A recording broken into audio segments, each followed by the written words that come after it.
Greetings, comrades! Under any video I make about Soviet cities and housing, there are a dozen comments that say, "Those are great! Yes, these houses are ugly and small, but it's better than thousands of homeless people on the streets like the US." And well, they are not wrong about that. Especially since it was very hard to find poor and homeless people on the streets of Soviet cities. There was no place for them in the state of universal social equality and justice. So let's dedicate this video today to a topic as important as homeless people in the Soviet Union. Were there any? How did the USSR cope with this problem? Were there any programs of support or rehabilitation? How harsh was the life of a homeless person in the Soviet country? And what does this strange four-letter word "bomж" even mean?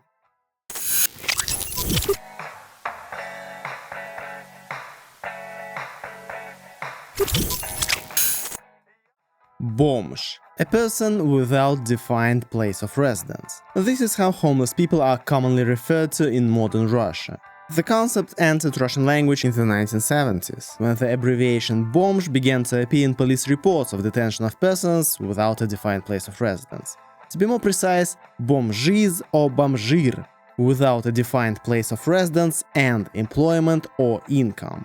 The place of residence was considered undefined if the person was not registered at the place of his or her residence, had no propiska, as well as in some cases when a person lived at random addresses. That is, in the USSR you could just, for example, hang out with friends and acquaintances for some months and then bam, you are officially homeless. Well, it's logical that if such a word came from the times of the USSR, then we can conclude that there were homeless people in that beautiful country. Despite the huge efforts of the authorities to provide each Soviet citizen with at least a room in a communal apartment. Let's find out how it happened. By the way, if you thought I was contradicting myself, no. Yes, in the USSR there were almost no homeless and beggars on the streets. It was so hard to find them that now, 30 years after the collapse of the USSR, many fans of everything Soviet are ready to zealously argue that there were no homeless people in the Soviet Union. And could not be, in a country where so much was done for the people. Another point of view is that there were many of them in the USSR, but the authorities used all possible means to get rid of them, including the most brutal ones. This, of course, is not quite right either. Let's avoid radical theories today. There were certainly homeless and beggars in the country, especially in any major city. They just tried to stay out of people's sight. Why? Well, for example, because the USSR criminalized vagrancy and the involvement of minors in vagrancy. But first things first. The existence of homelessness was never officially recognized in the Soviet Union. If you suddenly demand some documentary proofs about the number of homeless people in the USSR from me, I need photos! Photos of Spider-Man! They do not exist. Such statistics, at least in the public domain, were simply not kept by the state. No statistics, no problems. The very concept of homelessness should have disappeared with the October Revolution. After all, if the people defeated the accursed bourgeois oppressors, then all the prerequisites for the emergence of socially unprotected people should have disappeared too. And the huge number of beggars and street children in the 1920s, the statistics were kept on them and there were really millions of them, was explained by the painful legacy of Tsarism, something one should just get over. The Soviet government fought against it, albeit sometimes with questionable methods. Children without parents were sent to orphanages and special youth communes, while vagrants were forcibly put to work. Professional beggars were caught on the streets and sent to jail. In addition, industrialization was in full swing in the country. There were plenty of jobs available all the time if you were willing to work. Such measures were not extremely effective, as they did not solve, for example, the problems of elderly people who did not have caring children and means of subsistence. In 1932, a law on pension provision was adopted, according to which veterans of the revolution and disabled veterans of the First World War were entitled to pensions. This pension reform did not solve the problems of all poor people either, but still at least some help from the state. There were also large groups of citizens, such as the former privileged strata of the Russian Empire, who could not receive even this assistance. In 1936, the Soviet state officially banned poverty. The new constitution of the USSR stipulated that a Soviet citizen was obliged to work. Begging was declared to be a personal choice of the individual, and very perverse and condemned. like prostitution for example. And in general, we must admit that by the end of the 30s, by all these not always ethical methods, the problem of homeless and beggars on the streets as a whole was solved. But then came the war, and everything was repeated but on a larger scale. In the 40s and 50s, hundreds of thousands of disabled war veterans appeared on the streets of Soviet cities. Those who have shed blood for the motherland but found themselves not wanted by it. Some lost all their relatives and property in the bombings, some were separated from their families by repression or forced relocation, and some were simply abandoned by their families. It was at this time that the sad phenomenon of the so-called Stalin samovars emerged. In the post-war country, samovars was a cynical but very accurate term for people severely maimed by explosion and shrapnel. Invalids who had neither arms nor legs. In fact, this is another page of Soviet history about which there are heated debates. Some believe that all such disabled people were exiled to the infamous Solovki and Valaam, to the terrible houses of invalids. In essence, they were places in God and people forgotten areas of the country where cripples were supposed to die. And this was done in order not to spoil the appearance of beautiful Moscow and other Soviet cities which such human stumps. For example, it is described in the famous book Valaam Notebook by historian Evgeny Kuznetsov. Others criticize this book as fiction and argue that the disabled were gathered in special places where specially trained people took care of them and tried to bring them back to a more or less normal life. One thing is certain, such place specifically for disabled people did exist, such as the Valaam Home for the Disabled, founded in 1950 in the old monastery buildings. And as documents show, the main goal of this institution was not to torture poor people, but to give disabled people a profession in order to rehabilitate them for a normal life. For example, people from Valaam were sent to take courses in bookkeeping and shoemaking. Legless invalids could master it. And there were many such rehabilitation houses. But let's return to the ordinary homeless, not the disabled ones. The Soviet authorities continued to fight them, and let's be honest, the fight was rather repressive in nature, not aimed at eradicating the roots of homelessness. In 1951, the decree of the Presidium of the Supreme Soviet of the USSR on measures to combat anti-social parasitic elements was issued, according to which vagrants who have no definite occupation and place of residence were to be sent for special settlement in remote areas of the Soviet Union for 5 years. Although when Stalin died, the pressure on vagrants eased somewhat, but in 1960 it gained strength again. Since 1960, systematic vagrancy in the USSR as a manifestation of a parasitic way of life became a crime. Persons detained for vagrancy were placed in special reception centers for up to 10 days to decide on their criminal liability, warning, or forced employment. It was almost poetic. Officially, there were no homeless people in the USSR, but there was an article with punishment for that. A year later, the famous decree against social parasitism was issued, which enabled the authorities to fight not only anti-social elements, but also dissenters. Unemployed citizens interfered with the development of Soviet society, actively hindering the construction of communism with their idleness. And at that time it was enough to be unemployed for only 4 months in order to become a criminal element in the eyes of the state. How did this scheme work in theory? Police officers found a person on the street with signs of beggary or homelessness, took him to the police station and had to find out whether he had living relatives or not, whether he lived at his registered address or not. If they found that he has, they handed him over to his family. If not, but the person was able to work, he was handed over to the social security bodies, which were to deal with his employment. The incapacitated were transferred to a home for the disabled, like the one at Valaam. This is all well and good in theory. In practice, the disabled homes were overcrowded with actual disabled people, and the homeless were sometimes sent for compulsory psychiatric treatment. Now that was worse than prison. And to employ a professional beggar or a homeless person was a challenge. Many people still fundamentally choose this way of life, and just don't want to work or cannot work anymore. More precisely, in theory, of course they could, but it was an enormous headache for any enterprise to employ such a worker. What was done with such citizens who spoiled the image of the Soviet state? Stalin's exile of 1931 was used quite rarely, and definitely not everyone was imprisoned for vagrancy. Usually they were simply evicted far away from large cities. Such a practice existed in Tsarist Russia, where certain categories of people were forbidden to live in Moscow and St. Petersburg.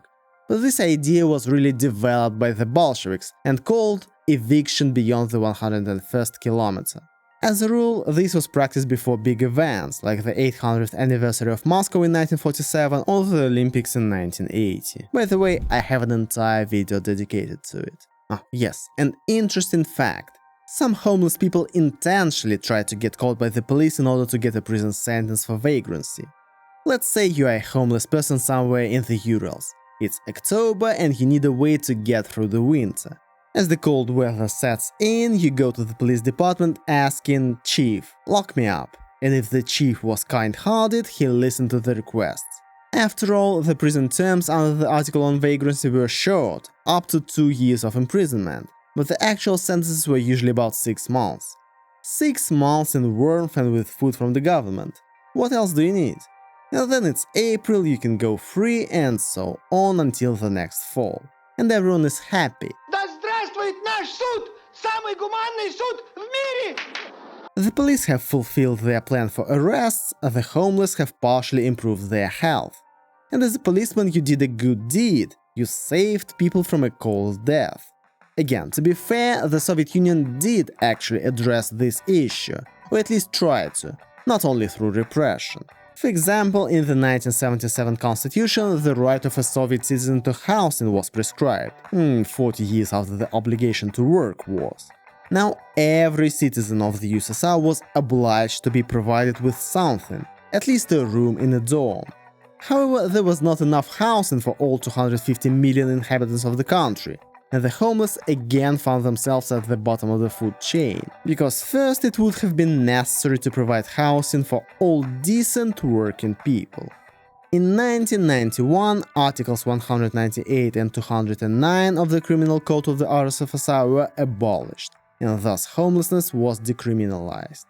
However, thanks to the further events of the 1990s, the number of homeless people quickly increased several times. In Russia alone, by the end of the 1990s, some estimated the number of homeless people at 4 million. Absolutely insane stat. Again, it's impossible to say how many homeless people there were in the Soviet Union by the time it collapsed. Some say the number was about 140,000, some say more. In the last years of the USSR, against the backdrop of generalized widespread shortages and crises, a rationing system of issuing goods was introduced, which made life even more difficult for the homeless.